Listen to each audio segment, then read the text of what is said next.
Welcome to TLDR. I am your host, Hunter Guthrie, small business owner and financial wizard. And your co-host, Jake Webster, real estate advisor and entrepreneur. We connect Alaskans with the leading voices in business and entrepreneurship and the experts that helped them get there. Brought to you by Coho Financial, Vested AK Real Estate Advisors, and recorded at the First Rate Financial Studios.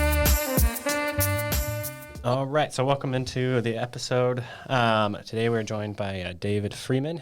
Freedman, I should say, the D there. He is an author, motivational speaker, and entrepreneur. So he's done a lot in his past. Currently not in a necessarily an entrepreneurial role, but has all that experience. And welcome onto the podcast. And we're really glad you're able to join us today. No, pleasure to be here. Thank you for having me. Yeah. So, I've got the whole story, or not the whole story, but a lot of the story for you. But take me back a little bit and kind of tell me, your entrepreneurial journey and a little bit of your background.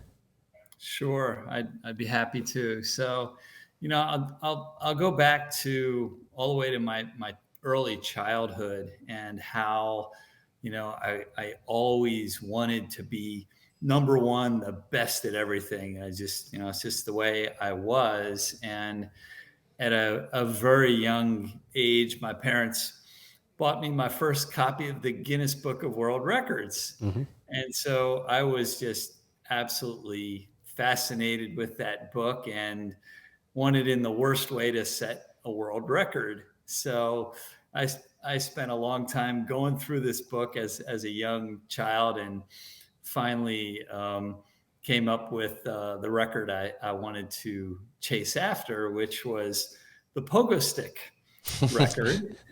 And so anyway, and I have this book that'll be coming out ultimately about all this kind of stuff. But I talk about this whole kind of funny story about chasing after this world record. And anyway, I learned a lot of very important lessons from that experience it's kind of like from ages 8 to 12 going through all that. And all those lessons, I like I said, I always wanted to be the best at everything. And when I got out of college, I got a really good job. I was very fortunate, but at the same time, I wanted to be in business for myself. And so I spent a great deal of time. I have a finance background as well. And I spent a great deal of time searching for a business. And I'm very health conscious and love working out and eating healthy and all that kind of stuff. And came upon a fitness center. And so I'm a finance guy. I reviewed all the financial records. Everything looked in order. And I ultimately bought this fitness center. And well, as it turned out, I got fraudulent financial information. Mm. And so I take over this business that I think is making some money. And instead it's bleeding. Oh, no. And so again, I was very young at the time. I was about 32 years old only when I had taken over this business, and it's in the midst of this financial disaster. I've got this lease with the landlord, like $100,000 a year that I'm on the hook for. Mm. And, one of the things that stands out, you've probably heard this saying, if you want to take the island, burn the ships. And it's and I think about that. And for me, and I talked about in a video last week I made about not having a plan B. And because when you have a plan B, when things get tough, and they will, if you're going after something good, you can count on them getting tough. But if you have a plan B, you're apt to give up on your plan A when things get tough. And when I think back to this fitness center of I said, like, if you want to take the island, burn the ships. I'll tell you, they were burned for me. I didn't burn them myself, Yeah. and it turned out good. But it was like, I called a lawyer. I mean, I was clearly wronged. There was nothing the lawyer could do to help me. That this guy that I bought the business from, he had no money, so take him to court. I'm not going to get anything if he has no money. Mommy and daddy couldn't help me, and so I was kind of backed into a corner of sink or swim. And I have to tell you, for quite some time, I all I did was I was upset. I mean, I'd cry at night. All I would do is complain about it. And the longer I kept complaining, just the worse things got for the business. Yeah. And after doing that for a period of time, I'm like, you know, I got to do something.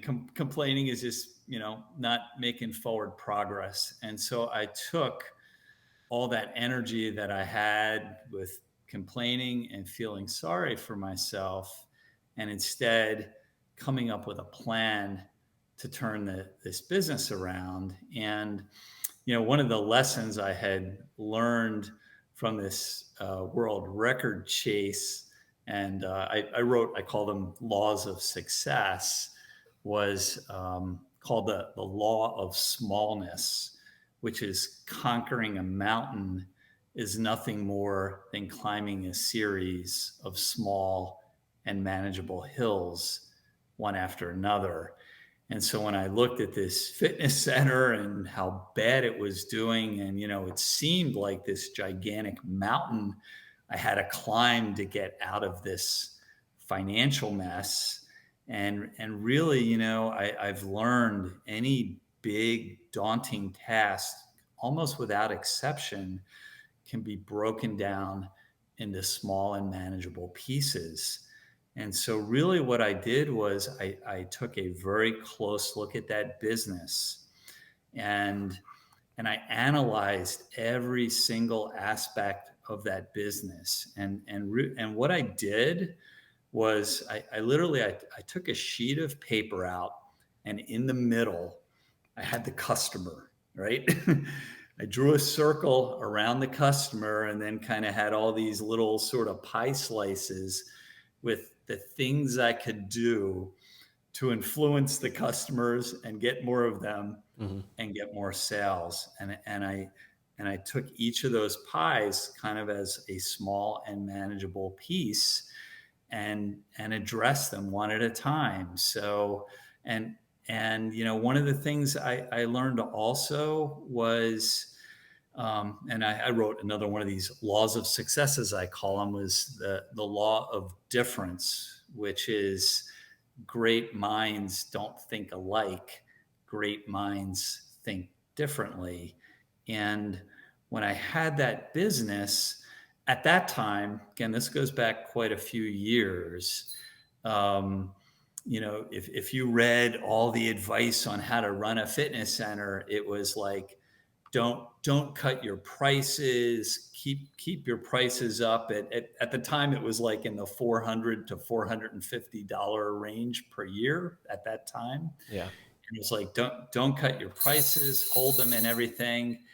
And I don't know, I decided to think differently than all the other fitness centers in the area. And I made some, really significant price increases that no one else would do.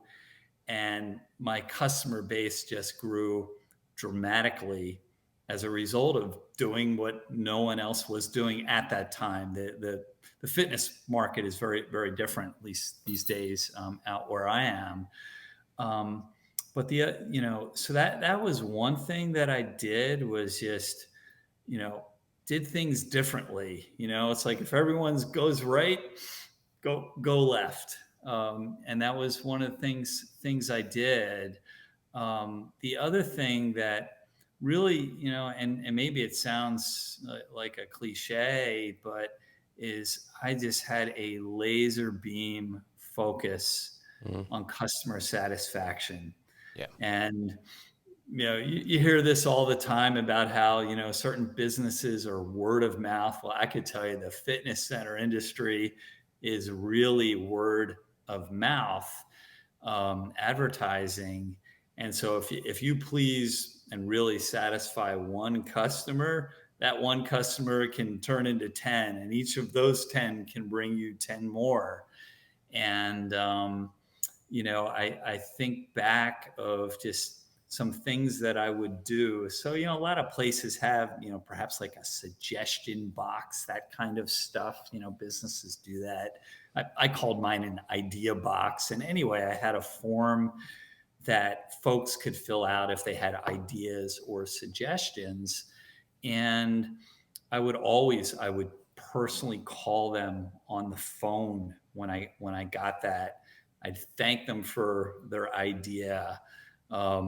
Generally, I was able to implement them. If I couldn't, I would explain why, and people would, they would understand. But either way, whether I implemented it or not, I always, I added free time on their membership. And if they had a spouse or family member, I'd be like, next time you come in, you guys stop at the desk and I'll add whatever, a couple of weeks or a month onto your membership. Mm-hmm. Just little things like that. The other thing that I would do is, at the time, most nights I'd close at 10 o'clock. Well, that would be when the gym would close, but I'd usually be there at least another hour with just kind of closing things that I would need to do. And, there would be some people that would work, late shifts, and they'd get to my fitness center maybe not till 9 o'clock, or sometimes it'd be 9:30, and they're scrambling to get their workout in. And, people would kind of watch the clock. And so when it would get close to 10 o'clock, they would, tend to start packing up and everything. And I would say to folks, hey guys, I'm going to be here another like 45 minutes or an hour. So if you're not done your workout, please feel free to stay. And people really appreciated those kinds of things. And, I really just analyzed the business, every single aspect. What are the things I can do to influence my customers, get more of them, keep the ones I have. And, those were some of the things I did. And ultimately, when I had taken over that fitness center, there was only about 175 members is what it was down to. And I ultimately got a really fantastic offer that was too good to turn down, and I sold it. And the time I sold it, I had well over 2,000 members. Wow. And so what's really, you might not have a full appreciation for a fitness center, but if you have 2,000 members, you should probably have maybe 17,000 to 20,000 square feet. I had 8,900 square feet Yeah. that I had all these people crammed into. And it was this really happening place when you walked in. There was lots of energy in the air and what have you. And it was a lot of fun. I have to say it was hard to sell. I loved that. And it was the perfect business for me, but I also had to be smart too. And, one of the lessons I learned in business school is, typically in the long run, you can't make really extraordinary profits because people will notice and competition will come in. Yeah. And, it's just how the world works. So, I sold it when things were like at the peak, and enjoyed the experience. And as a result of that, I not only took lessons I learned from that world record chase and applied them to that fitness center, but I also obviously learned a lot when I had that fitness center as well. And I ultimately it's in the editing process now. But I ultimately wrote this book, and it starts out about this Guinness World Record chase. It gradually transitions into this business that I purchased, and then from there it transitions into individual chapters, each about a different law of success that I wrote. And there's a total of 50 different laws. And really, they're all, applicable to not just business, but really more or less any area of your life. And originally started out with 7 different laws of success that I wrote, and wrote a little article called The 7 Irrefutable Laws of Success Hmm. that anyone can do. And it ultimately I've written over 50. I have 50 in my book. But one of the key laws, that really applies to any area in your life is what I call the law of standards. And the way that law goes is like this: if you set your standards above the level that all others have set for themselves and do what is required to meet them, success is inevitable. And and if you step back and just think about anything in your life, whether it's your job, working for someone else, a business you have, relationships, your physical condition, whatever it is, the easiest way to improve at anything in life is to raise your standards. When you step back and think about it, right? So someone maybe that's trying to lose weight, and ultimately succeeds. If you step back and think about it, what did they do? They raised their standards for the kinds of foods they put in their mouth, their level of activity, Yeah. right? A student perhaps that isn't, is maybe goofing off and not getting such good grades. Well, how do you turn that around, right? You think about it, you raise your standards, right? You study harder, you work harder. And so, it sounds like common sense, but really, that I'd say that's one of the really key laws of success is the law of standards.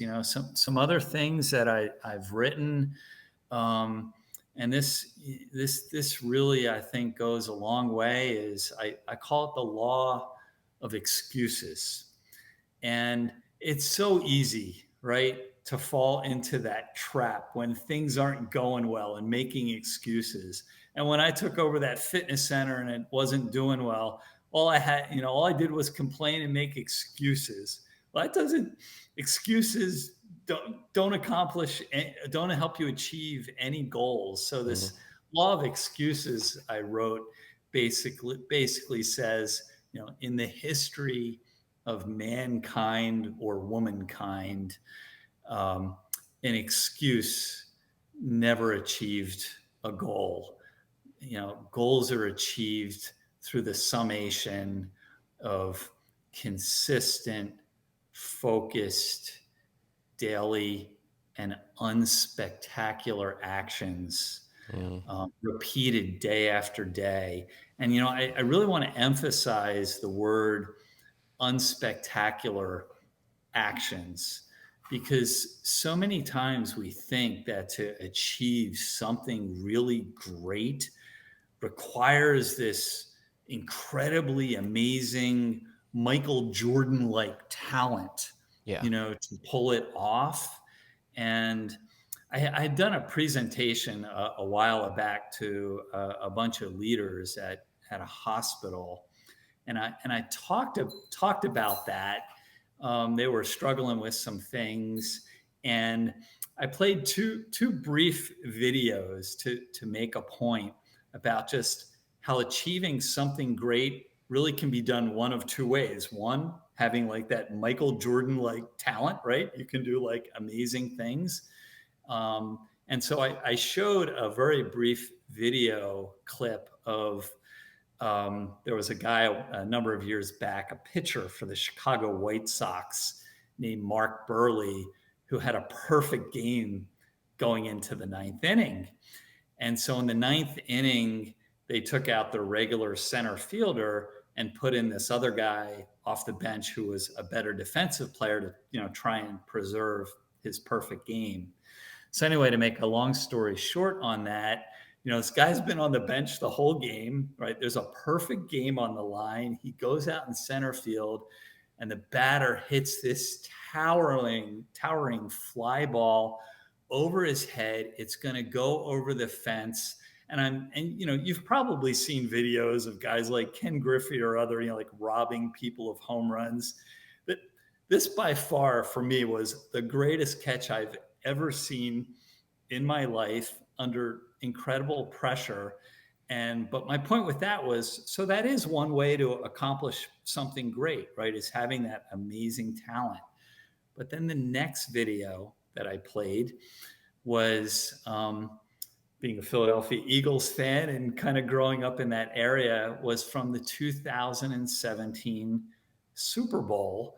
And, probably most people are familiar with it, at least that watch football, was they ran this famous play called the Philly Special.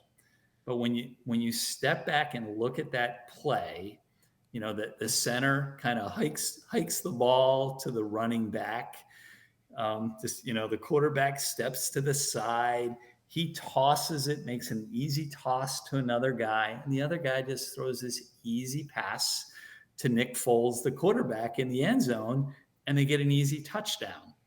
And when you look at that play and what they did, it could have been executed by a couple of just really good high school players. That's it. It was nothing spectacular that was done, but yet they got this spectacular result. And arguably, one of perhaps the biggest, kind of stage in all of sports, the Super Bowl.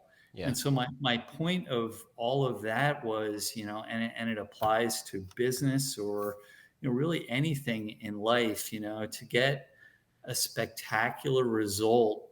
You don't have to be Michael Jordan. You don't necessarily have to do anything spectacular.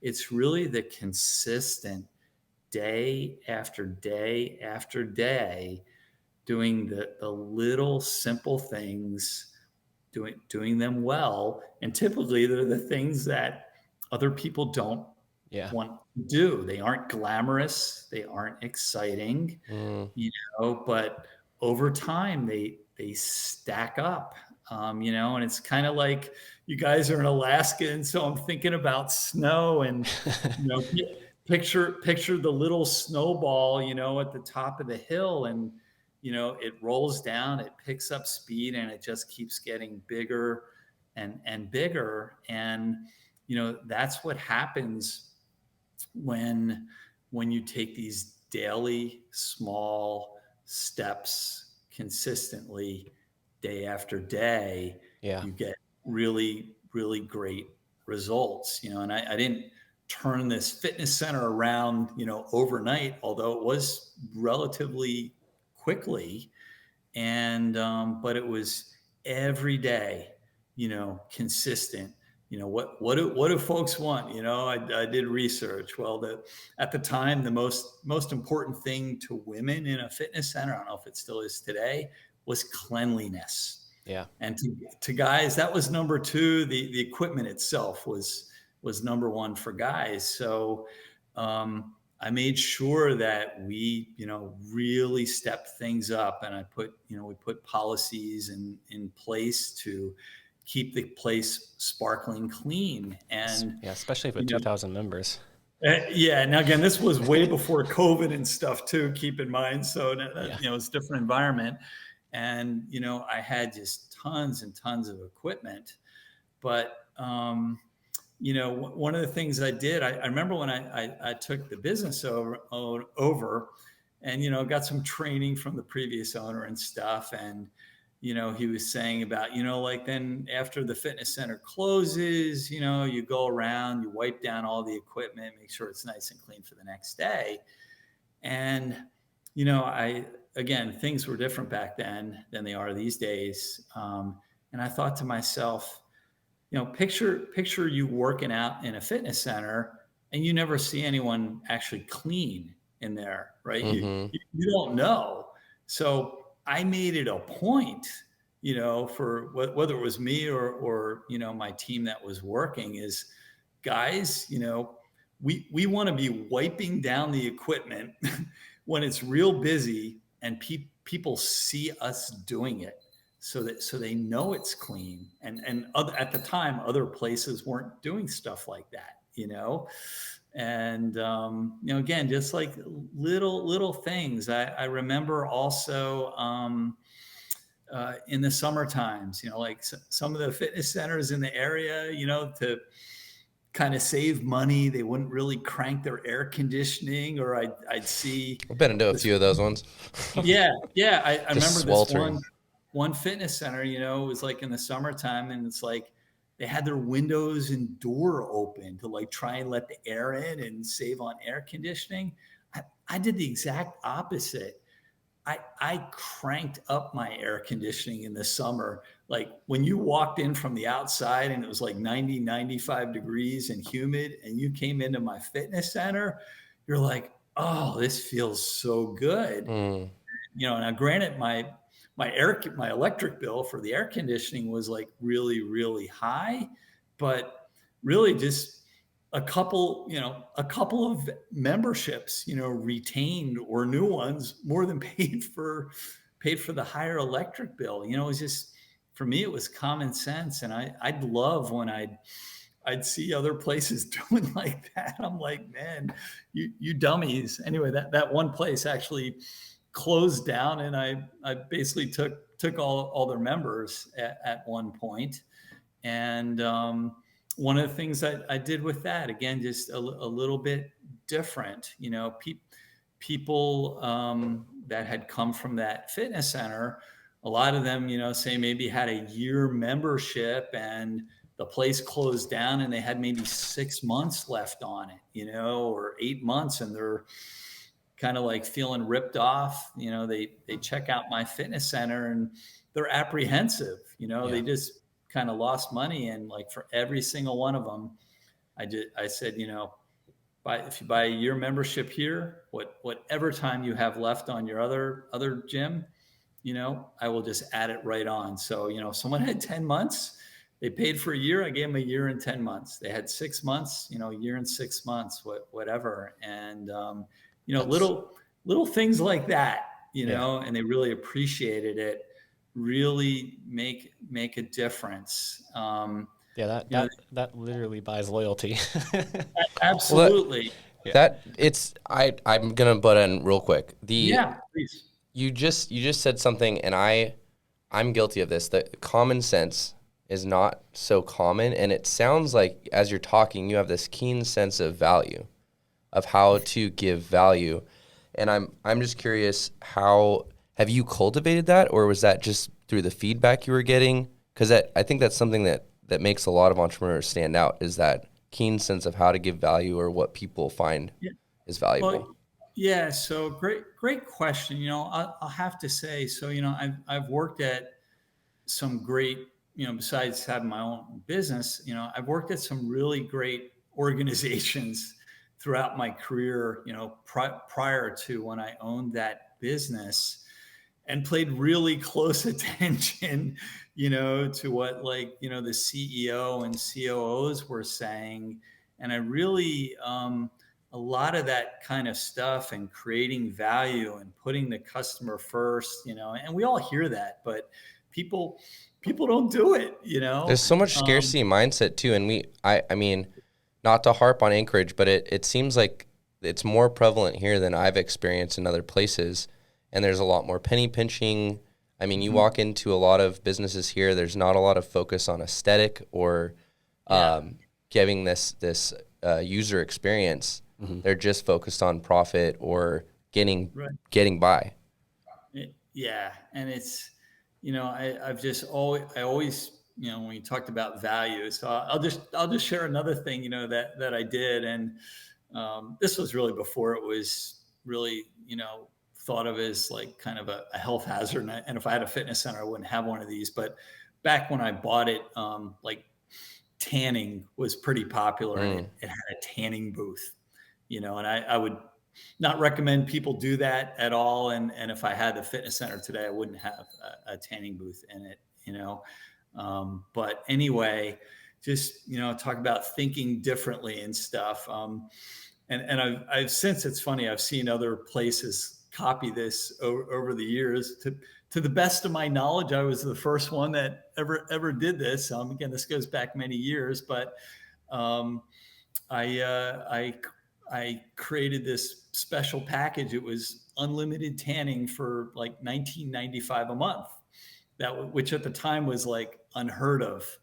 And I remember kind of during the tanning season, I had this appointment book, from the moment we woke up, we opened in the morning till we closed at night. It was like every single appointment, when I did that, it was filled. And then I would even, take people just so I could get them in, because say it would close at 10, but I might be there till 10:30, 11 o'clock. I would, on nights that I was working, I would just, let folks take slots after 10 o'clock, but just like a pricing strategy like that no one else was doing, just brought in customers. And I looked at those things too, of just, people come in and tan. Well, maybe they aren't members of the fitness center initially, but they come in, I get them in, first through the door through tanning. And then while they come in to tan and sign up, we tell them about the fitness center. We give them a free week to try it out, and kind of grow the business that way. And, I did other things too. Two other things I'll mention to you. And some businesses, this is certainly harder than others, but getting to know people's names, probably a lot harder at like a place like a Home Depot or something like that, but I remember one time it was a Sunday, it was getting close towards closing time, and a potential new customer came in and was asking me about the fitness center and, what's different. And I was talking to them, and I mentioned how, really get to know you here. We'll work very closely with you and do everything we can to help you achieve your goals. Well, anyway, this person was a little skeptical, about like, I've kind of heard that before, and I said, watch this. And it was a late Sunday. There was about 25 people or so left in the fitness center. Now I didn't know the names of all 2,000 plus, but I knew a lot of them, and I knew first names and last names. And I knew if they had a brother or a sister or mother or father or girlfriend or boyfriend that worked out there too. And I said, watch this. And I went around and pointed to every single person that was working out at the gym that time and said, see that? That's Jim Smith. He's been a member now for over 5 years. And, his father also belongs here. And I went around one after another. And, the person was just like floored that I knew all that. And I'll share actually something related to that. We would have a lot of college students that lived in the area that would join for the summer, and then they'd go away to college and then come back the next summer, right? So I still remember this. I won't say his name. I remember it though after all these years. But this one college kid had joined the fitness center, signed up for the summer, like kind of June, July, August, right? And then came back the next June, right? And this was the first time he'd ever joined that summer. Came back the next June. He walked in the door. I greeted him by first and last name. Hadn't seen him since August. Asked him how he was doing, all this kind of stuff. And he was just floored that I remembered his name like that. And eventually he brought both his mother and father to the gym, and they were members for many, many years. So things like that personal touch, Super. if you have a business, Yeah. really makes all the difference. And I actually had a policy for my employees, and it was part of the screening process when I was interviewing folks, was like, when someone walked in the door, was kind of signing in at the front desk, you had to greet them with a smile, and ideally by name. And if you didn't know their name, after they kind of walked away, you looked and you checked out their name and what have you, so you could hopefully remember it the next time. And then likewise, when they left, you had to, say, hey, Jim, have a great night, look, see you tomorrow, something like that. But just that, there's other places, I've been to, and other businesses, like, you walk in, you like walk right by like an employee or something, and they look the other way. Like they don't greet you or anything. It's crazy, And Walmart gets a bad rap, but they're always so kind and nice and personal when you're in there. The staff. I mean, it depends on, I'll share with you a story. I remember, well, it was Home Depot, actually. I remember one time going in there and asking for help, and the person didn't want to bother, and like literally this employee ran away down the aisle.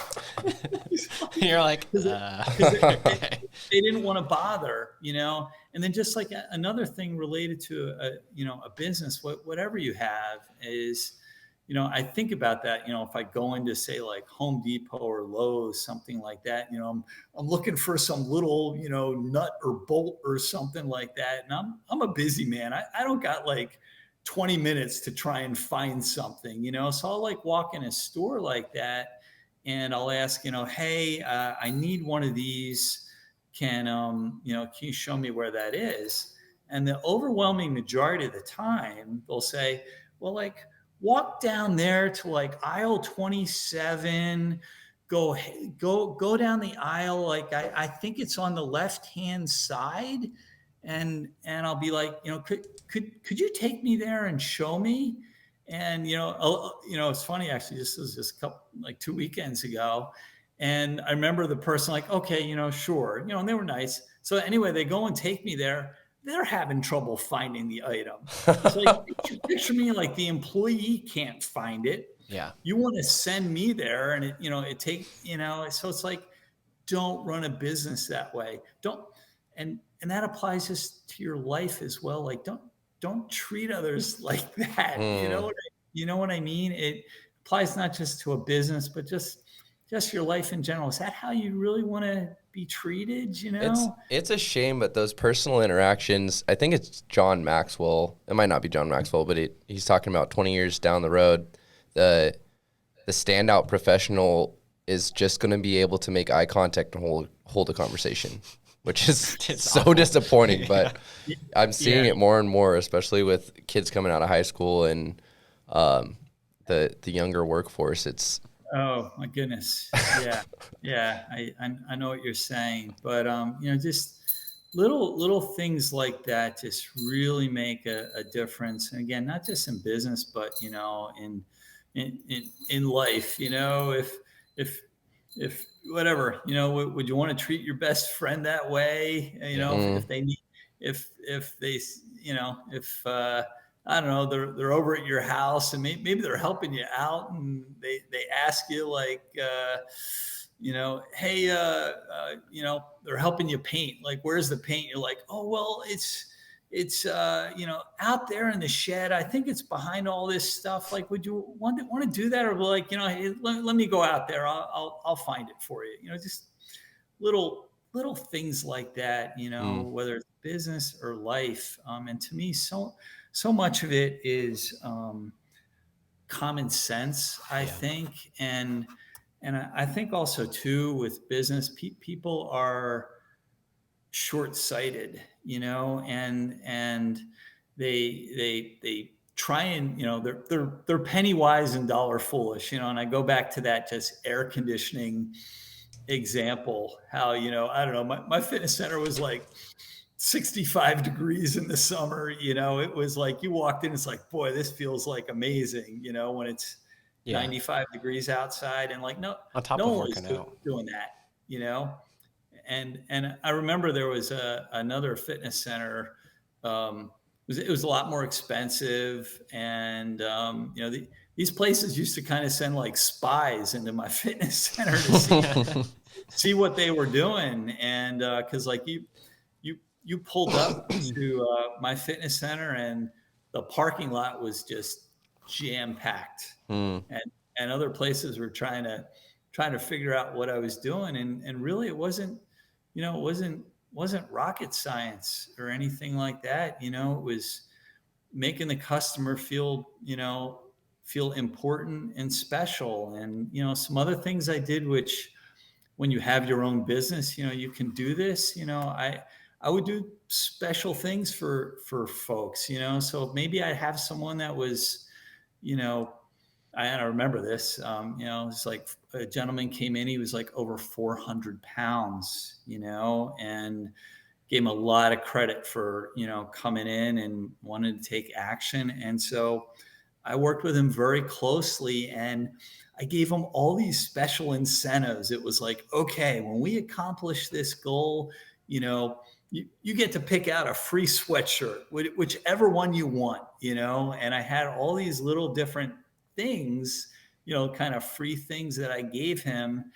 And, it just, those kinds of things. And, the other thing I would say too, if you have a business, nothing, I think you guys would probably agree, is like more frustrating than like you have an issue, maybe you bought a product, you want to return it, it's defective, whatever the case might be. And the person at the desk, says, well, I'm sorry, I hear you, I agree with you, but the manager's not here, and I can't refund your money. I need a They just shut you manager down. approval. You know, like, oh my gosh, empower your employees, Mm. and hire the right folks. And that was one of the things I did. I couldn't be there every hour of the day, because I also worked a full-time job on top of that. So I was working 90 hours a week, 7 days a week for over 7 years straight, no days off. So Wow. yeah, so I'm not afraid to So, work. Afraid to so the work. person sitting here listening saying, I don't have enough time to pay attention to my clients has no excuse at this point. Because No excuse. I think that's No. a huge, I mean, even for myself, there's been seasons of absolute busyness, and maybe it's not even productiveness, but it's hard to pay attention to things that, like you're saying, penny wise, dollar foolish. You don't see the long-term gains. You don't see how Right. important these small, unattractive, tedious things can be. Oh, absolutely. And I remember doing some other things when I had it. So one of the things that I'd remember the previous owner that I bought the business from was saying how the summers and like the month of September were like pretty slow, right? And I could have just accepted that and let business continue on, right? But Yeah. instead, I'm like, what can I do so business isn't slow, right? And so I remember, just doing some things, and turned out like my summers were like my most profitable months, that Mm. and what have you. And I did a couple of like special challenges to keep people coming to the gym and generate Engaged. Yeah. interest. So I remember doing, it was called the aerobics challenge. And it was, if you took so many classes over, I don't remember, a 12-week period or something, you got a free month added onto your next membership renewal. So those aerobics classes, they were packed, and then people would bring their friends and they would sign up. And then I also did this other challenge during the summertime. It it was related to weight management, and you basically got money for, depending on what your goal is. So most people, it's generally weight loss, not always though, but it was like every pound that you lost during this time period, you got X amount of dollars off on your next membership renewal, Yeah. right? And likewise, actually, if you wanted to gain weight, there were some people that did, or maintain it. You earned cash towards your next membership renewal during that, and those things, you know, really kept the gym booming. I would do a special sale in the summer as well. And so some people might think too, again, like short-sighted, of like, well, if you drop your prices in the summer, even further, well, those people, when they go to, they would have renewed at the regular rates, perhaps, if you didn't do the sale, or you would have lost some. But what I knew was, the more folks I had, the more word of mouth advertising I got, and obviously not every person brought in a new member or 5 new members, but there was this impact of just every person you could have. There was a potential that they could draw in friends and family, and so it goes down to like any business. You please one customer, you really please them, they're more likely to tell someone. Likewise, right? And what we learn is, if you really upset someone, they're really likely to tell someone, and not just one, but like every person they see, Especially right? the internet these days. Yeah. Yeah, and I'll say I was fortunate at the time, back when I had it. Really, like, websites were kind of like this new rare thing, and it was a different environment that I was in. But every customer, you want to make a positive, create a positive experience for them. And my job that I have now, I'm in charge of finance at a large health network. All my direct reports, I call them my team members. What I tell them is, every interaction that you have with folks, whether you're meeting in person, whether you're on the phone, whether you're on a WebEx, we use WebEx rather than Zoom typically, but or you're on the phone, or writing an email, and and I say, you can't always do this, but ideally, when that encounter is over, that person is going to walk away kind of like smiling and saying, boy, that Dave is a pleasure to work with. And I tell them, like, that's what you want in the forefront of your mind with every encounter that you have. And that applies to whether your job, you have a business, or just think about personal relationships, right? Isn't that what you want, right? You want people to say, like, gosh, Hunter's, he is just a pleasure. He's a great guy. That's what you want. And that's what I try to create in my business, and that's what I try and do, kind of in real life. And it's funny, just I put a lot of thought into things, and just even in the emails, like at work that I write, most people, they, if they're responding to an email, maybe kind of sending off information, they'll tend to end their email, if you have any questions, let me know, have a great day, like, it's kind of like a typical way folks end emails. And even something like that, I gave that a lot of thought, and I end my emails, pretty much without exception, if I'm sending off, maybe some analysis I've done, if you have any questions or if there's anything else that you need,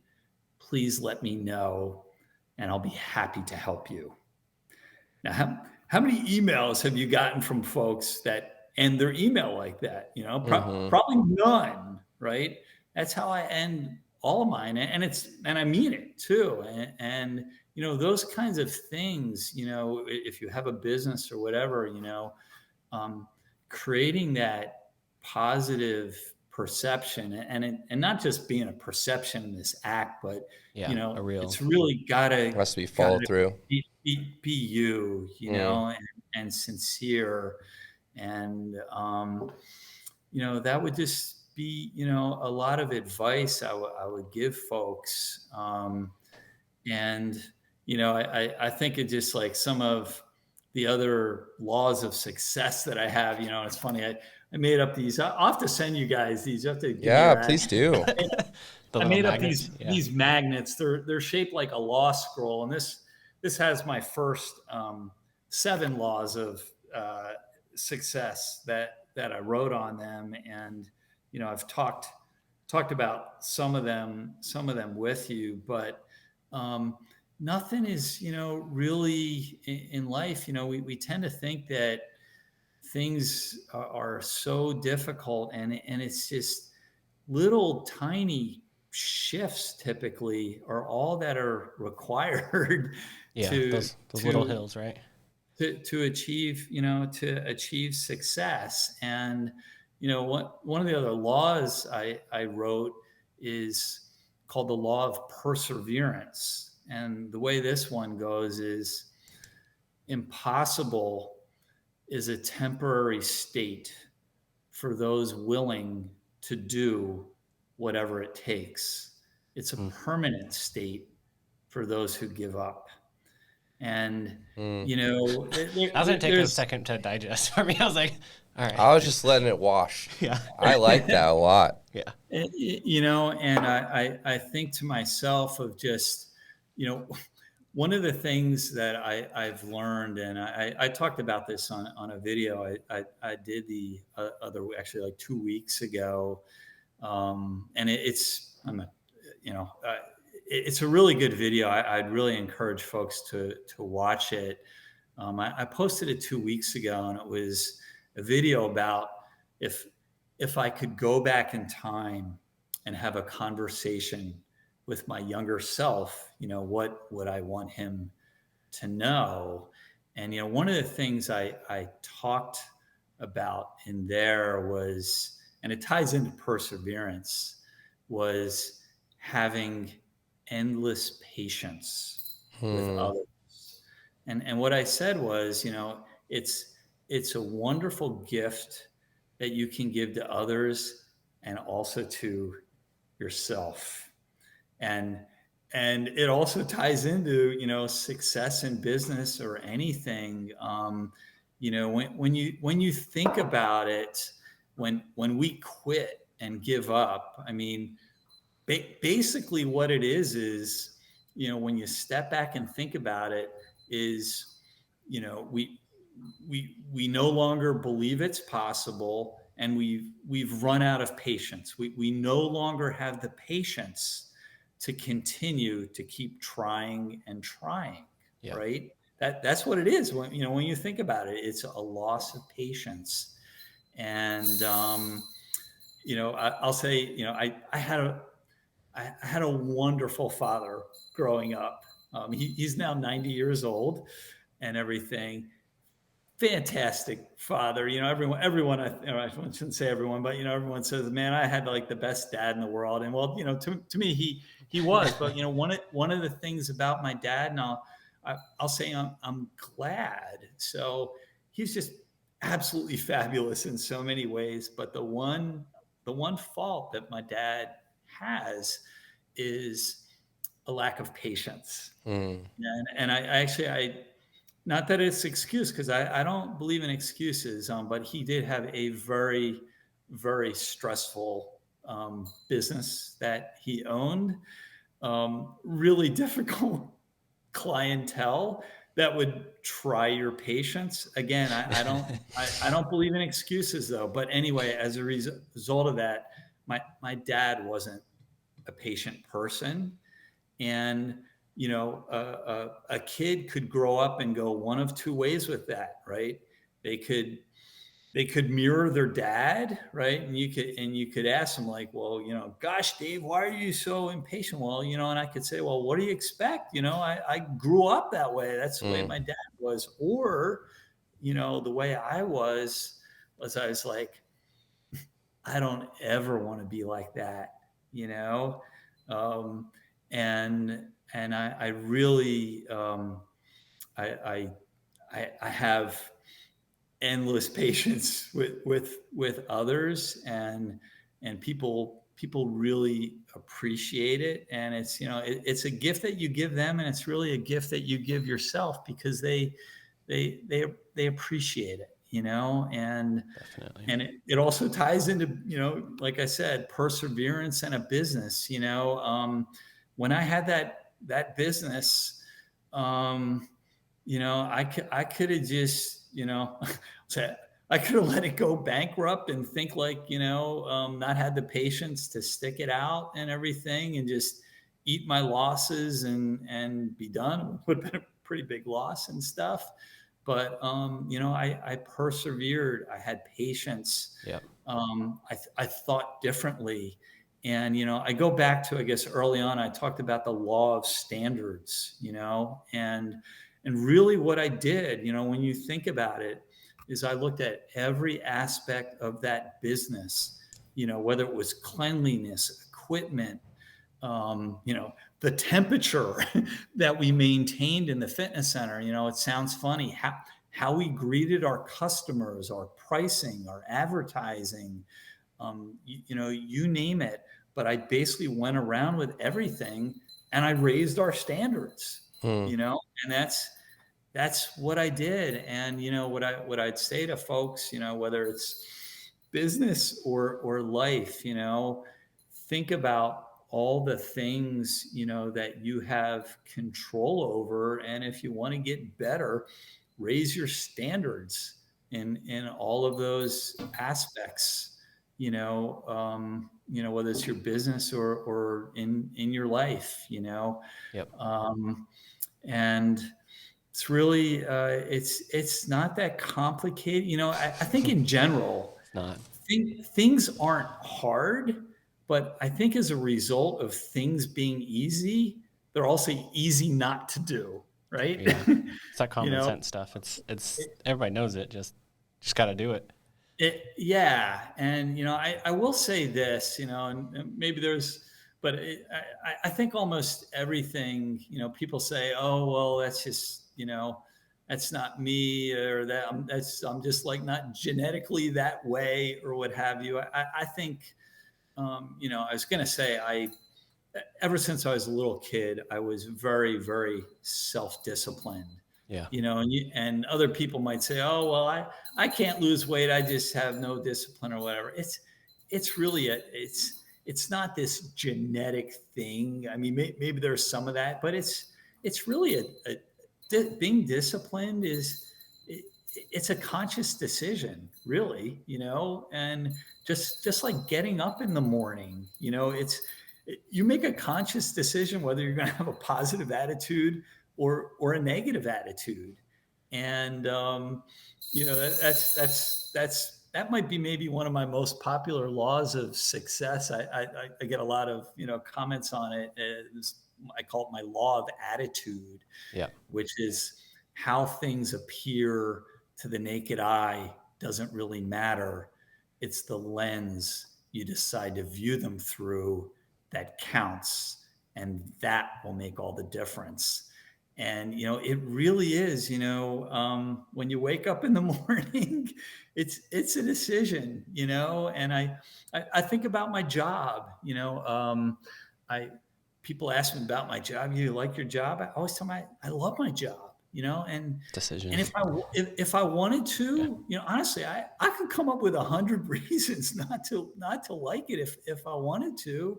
But there's also 100 really good reasons, like it as well. And I focus on all the good things, and I think that makes a big difference in life. And, one of the things I talked about in this video I made 2 weeks ago was just, and I wrote this law of success about it. And I think it's a really huge one that we tend to forget is I call it the law of destiny. And it's when you focus on the many things you can control rather than the few things you can't, you gain control of your destiny. Mm. And, we so often, right? Something goes wrong, right? And it's like, oh God, and you just harp on this. And it's like, well, I can't control that. Um, but, there are just so many things that we have control over. And it's like human nature, though. We focus on those few things that we have no control over rather than the many things that we do, Yeah. And when I had that business, I, I couldn't control after I bought it that, I got fraudulent financial records and You I made the couldn't best of it, sue and though. get my money back and all that kind of stuff. I had no control over that, but I had so much control over all the things that I could do Yeah. to turn that business around, you know? Had And on top of business, you're saying on top of the other stuff you're doing. So yeah, yep. And, I'll tell you, a really great guy, I'll listen to now and then. One of my favorite, or my very favorite guy I like to listen to on YouTube, really brilliant guy. I encourage everyone to subscribe to his YouTube channel. His name's Eddie Pinero, and he has this channel called Your World Within. But lots of wonderful videos that I've learned a lot from. Another guy I've listened to now and then is Darren Hardy. And I just wanted to share this part because it ties in, with me and what I did. But, I remember watching one of his videos and he was saying how like one of the real keys to success is it's hard freaking work. Mm. You know, that's what that's those were his that's good words. advice right there. Yeah. Maybe there are some things out there that are easy, but you know, uh, expect, if you want great things, expect it's going to be hard freaking work. And, like I said, I pushed myself, no days off Yeah. for over 7 years straight, 90 hours a week. And I literally, when I would drive home at night, this sounds kind of funny, but I literally would punch my leg when I was driving so I wouldn't fall asleep at night. That is how hard I pushed myself. I pushed That's myself to the limit. So, I think you that's know, what they call grit, right? So yes, um yes, exactly. So good things don't come easy. And, when I'm thinking back to the video I made 2 weeks ago, one of the things I said, and I heard this, I don't remember where, but it's so true. And I said, if, again, these aren't my words, I don't know who originally said this, so I don't want to take credit for it, but it's like, if you want your life to be hard, do what is easy. And if you want your life to be easy, do what is hard. I think And that's a good place to put it right there. it really is. Your life is, if you just take the easy way out on everything, you're probably in for a pretty hard life, unless maybe you got some big inheritance coming to you. I don't know. Yeah. Mm. So But I think that's awesome right there. It's lots of help. So you mentioned LinkedIn a lot in your videos. I mean, where else can people connect with you, and yeah, how can our listeners connect with you? yeah, I would say, that's probably the best place to reach out to me at this point would be on LinkedIn. They can find me in the search box if they type David Freedman, Freedman, at Lehigh Valley Health Network. They can find me there. And, it was kind of fun actually today. Someone that had watched that video from 2 weeks ago, she sent me an email today, just saying how much she loved the video and was asking if I could speak to a class of 11th graders and everything. So Is that where you're putting out the content then? LinkedIn, the video you're talking about? Right now, that's where it is. So I may eventually expand it out to, YouTube or other places. But right now, I have a number of articles, and every Monday I put out a new video. And unless it's like a holiday on Monday, I don't want to detract, from like Martin Luther King Day or something like that. So I won't do a video to detract from, an important holiday. But absolutely, pretty much every Monday, God willing, I'll put out a video out there. So. What about the book that you were mentioning? Do you have a title for that? Is that? Well, so there's a couple I have in mind, but because it hasn't been, fully copyrighted and everything yet, I don't want to divulge what the title. If people want to pay attention, they can follow you on LinkedIn, and I'm sure you'll put a drop on there. When it's awesome. When it's ready to go, I'll announce it and stuff, and maybe you guys will want to get back together again. If you do, I'll certainly send you guys copies of my book and everything. That would be awesome. Yep. I know you'll enjoy it. It's a really fun book, although it's it's sort of like this business book about how to achieve success. And maybe everyone says, well, my book's different, right? It really is. It's not just this serious business book, but there's really a lot of fun and humor interwoven throughout the book. And it's a really fun read. And yet it's something that you can just put into use, into your life. You've given us a ton of practical steps. Yeah, that has been awesome. Yeah, it's been a pleasure having you on here. Yeah, we really appreciate it, David.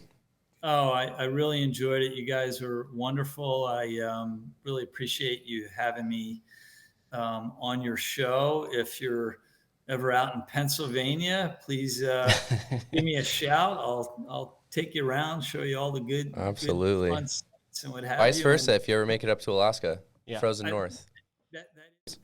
All right, guys, thanks for listening. Go ahead and give us a follow on our Facebook page if you'd like to stay connected.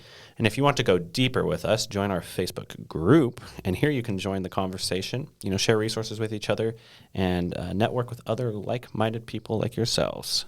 And if you know someone that would get value out of the episode today, we'd be honored if you shared the show with them. Until next time, progress over perfection.